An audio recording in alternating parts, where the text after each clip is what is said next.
Jesus ज्ञान channel में आप सबको जय मसीह की। यीशु को जानो, जीवन को जानो, भाग 25। आज हम बात करेंगे विश्वासी और कलीसिया। विश्वासी क्या है और कलीसिया क्या है, इसके बारे में आज हम बातचीत करेंगे परमेश्वर का वचन से। तो परमेश्वर का वचन हम पढ़ेंगे इफिसियों का किताब और उसका 4 अध्याय 1 से 16 पद तक। तो हम पढ़ेंगे। यहाँ पर इस प्रकार से लिखा गया है, इसलिए मैं जो प्रभु में बंदी हूँ तुमसे विनती करता हूँ कि जिस बुलाहट से तुम बुलाए गए थे उसके योग्य चाल चलो, अर्थात तुम्हारी दीनता और नम्रता सहित और धीरज धरकर प्रेम से एक दूसरे की सह लो और मेल के बंधन में आत्मा की एकता रखने का यत्न करो। एक ही देह है और एक ही आत्मा, जैसे तुम्हें जो बुलाए गए थे और बुलाए जाने से एक ही आशा है, एक ही प्रभु है, एक ही विश्वास, एक ही बपतिस्मा और सबका एक ही परमेश्वर और पिता है, जो सबके ऊपर और सबके माध्यम से सब में है। पर हम में से हर एक को मसीह के दान के परिमाण के अनुसार अनुग्रह मिला। इसलिए वह कहता है, वह ऊंचे पर चढ़ा और बंदियों को बांध ले गया और मनुष्यों को दान दिए। उसके चढ़ने से क्या और क्या पाया जाता है? केवल यह कि वह पृथ्वी की निचली जगहों में उतरा भी था, और जो उतर गया वह वही है जो सारे आकाश से ऊपर चढ़ भी गया कि सब कुछ परिपूर्ण करे। उसने कुछ को प्रेरित नियुक्त करके और कुछ को भविष्यवक्ता नियुक्त करके और कुछ को सुसमाचार सुनाने वाला नियुक्त करके और कुछ को रखवाले और उपदेशक नियुक्त करके दे दिया।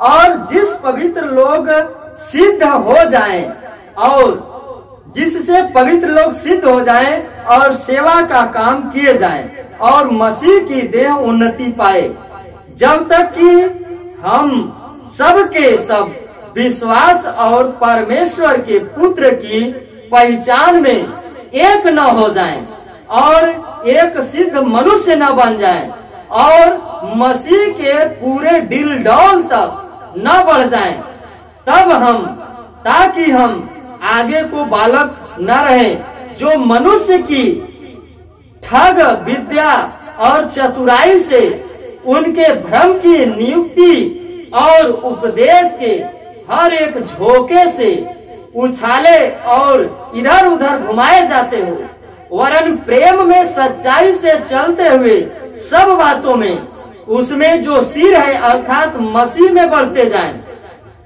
जिससे सारी देह हर एक जोड़ की सहायता से एक साथ मिलकर और एक साथ गठकर उस प्रभाव के अनुसार जो हर एक अंग के ठीक कार्य करने के द्वारा उसमें होता है, अपने आप को बढ़ाती है कि वह प्रेम में उन्नति करते जाएं। तो ऐसा वचन परमेश्वर ने प्रभु यीशु मसीह के का जो ये वचन है, ये पौलुस यहाँ पर लिखते हैं, इसलिए जो प्रभु में बंदी है तुमसे विनती करता हूँ कि जिस बुलाहट से तुम बुलाए गए हो उसके योग्य चाल भी चलते जाओ। तो उसके योग्य चाल चलने के लिए प्रेरित पौलुस ऐसा कहते हैं। प्रेरितों के काम 2 अध्याय से हम कलीसिया की उत्पत्ति को देखते हैं।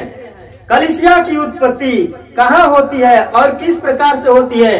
कलीसिया की उत्पत्ति जब हम पढ़ते हैं तो मत्ती का किताब 16 अध्याय और 18 पद में ऐसा प्रभु यीशु मसीह ने कहा है कि मैं तुमसे कहता हूँ कि तू पतरस है और इस चट्टान पर मैं अपनी कलीसिया बनाऊंगा और अधोलोक के फाटक उस पर प्रबल न होंगे। वह चट्टान, वह पत्थर, वह कौन है? वह परमेश्वर का वचन है। उस वचन पर कलीसिया बनाने के लिए प्रभु यीशु मसीह ने बातचीत किया है, और वह वचन, वह शब्द, वह पत्थर हमारे दिल में, आपके दिल में वो परमेश्वर का वचन जब रहेगा तो आप कलीसिया बना लेंगे।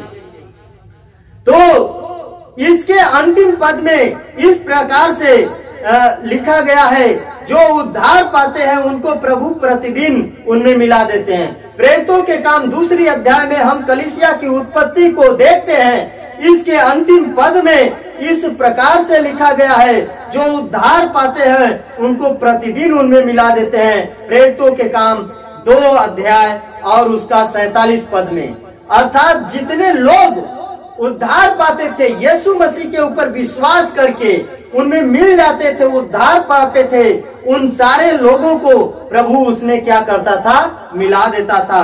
परमेश्वर के द्वारा निर्मित नए जन्म प्राप्त किए हुए झुंड को कलीसिया कहते हैं। जो परमेश्वर के द्वारा विश्वास किया हुआ है, जो उद्धार पाया हुआ व्यक्ति है, जो परमेश्वर के द्वारा वो एक झुंड जहां पर इकट्ठा होती है, उस झुंड को कलीसिया, उस झुंड को कलीसिया कहते हैं, उस झुंड को कलीसिया कहते हैं। यानी अर्थात जो परमेश्वर के द्वारा विश्वास करके, जो विश्वास किया वह विश्वासी है, और जो विश्वास करके उद्धार पाया हुआ व्यक्ति है, वह व्यक्ति एक झुंड में इकट्ठा होता है, वह व्यक्ति कलीसिया हो गया, वह कलीसिया है। कलीसिया को शरीर का दृष्टांत के रूप में वर्णन किया गया है। इसके प्रमुख रूप से हम इफिसियों की कलीसिया को प्रेरित पौलुस के द्वारा लिखी पत्रियों में पढ़ते हैं। इस अध्याय का मनन वचन भी उसी पत्री से लिखा गया है। उसमें कलीसिया को शरीर के सदृश उपमा माना गया है, अथवा शरीर के साथ तुलना किया गया है। अर्थात कलीसिया का सिर मसीह है। यह बताया गया कि कलीसिया का जो सिर है वह मसीह है, अर्थात यीशु मसीह है। कलीसिया का सिर मसीह है, और उस सिर को पकड़कर ही सारी देह जोड़ों और पट्टों के द्वारा पालन पोषण पाकर एक साथ गठकर परमेश्वर की और बढ़ती ताजी है। और प्रत्येक कुलुस्सियों का किताब 2 अध्याय 19 पद इस प्रकार से समझाता है, प्रत्येक विश्वासी उस शरीर का विभिन्न हिस्सा है। प्रत्येक विश्वासी उस शरीर का, उस कलीसिया का विभिन्न हिस्सा है।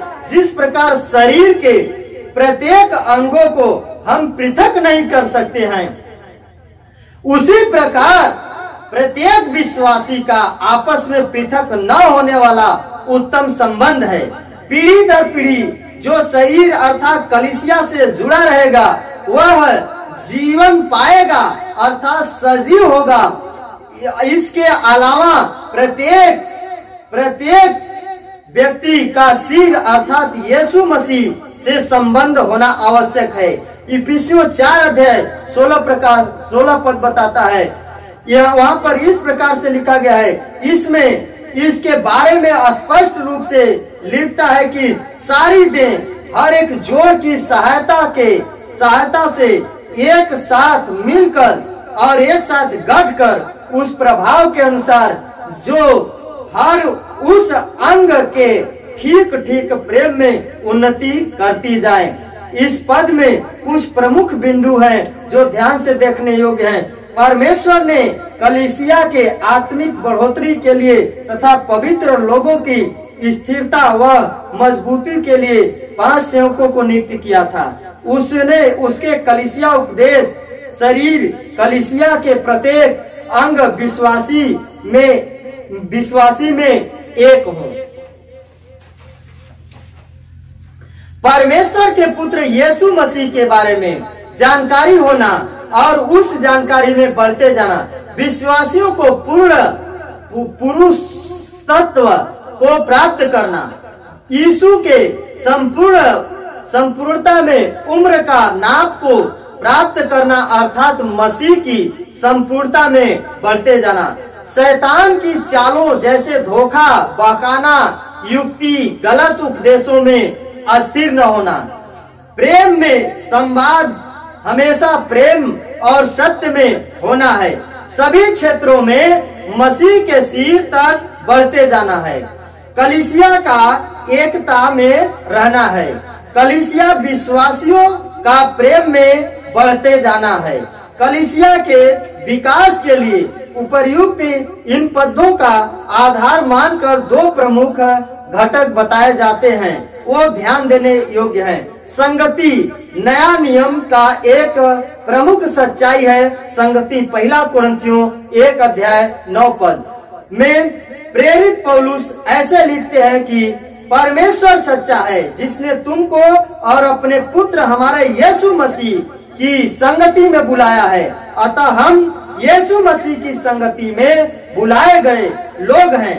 आकर हमें उस संगति में बुलाने वाला पिता परमेश्वर है। परमेश्वर ने इस संगति में क्यों बुलाया है, इस विषय में प्रेरित यूहन्ना अपनी पत्री में इस प्रकार से लिखता है कि जो कुछ हमने देखा और सुना है उसका समाचार तुम्हें भी देते हैं, इसलिए तुम भी हमारे साथ सहभागी हो।